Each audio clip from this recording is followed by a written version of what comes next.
В праздник Ид-аль-Адха жертвенное мясо получили более 50 семей. Помощь малоимущим оказала диаспора турков-месхетинцев. Ежегодная благотворительная акция по раздаче сага охватила разные районы республики. Репортаж Даны Плиевой.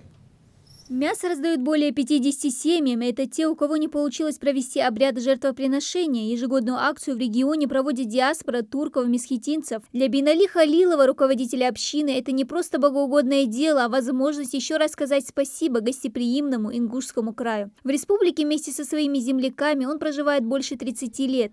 Для него, его детей и уже внуков Ингушетия – родной дом. Уважаемые мусульмане, я вас всех поздравляю с Днем Курбан-Байрам, с праздником всего мира.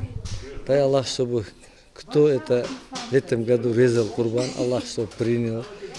И кто не резал, иншаллах, следующий год Аллах даст и порежет. И дай Аллах, чтобы на следующий год живым, здоровым дошли, жили.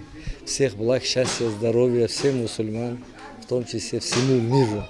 Акция по раздаче сага охватила не только Малгобек. Помощь предусмотрели и для жителей разных районов республики. А помогают в деле сотрудники местной мэрии, депутаты горсовета и Минац республики. Жертвенное мясо и овощи, выращенные собственным трудом турков-месхетинцев, ведомство развезет по адресно малоимущим и многодетным семьям в Назране. Наш саг будет предназначен для сирот. Также попросили наши представители узбеков, которые здесь живут, ребята тоже, мы бы тоже хотели, помогите. И Бинали положил и для них сага, и недавно сгорел дом, семья осталась без крыши.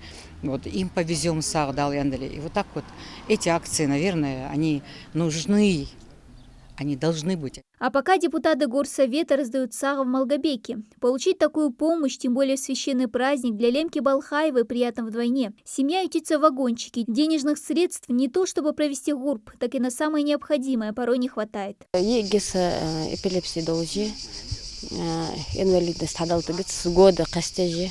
Дальше воздел, базаче мархидина, что дальше садовче воздел. Дальше ваш молил, дал мэля долче. Не оставили без внимания ветеранов тыла Усмана Хадзиева и Мадаш Агиеву. Оказать знак внимания и заботу в такие дни организаторам приятнее вдвойне.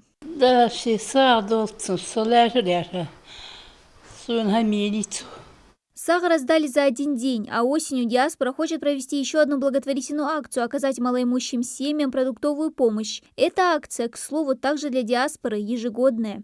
Дана Плиева, Марк Газдиев, Новости 24.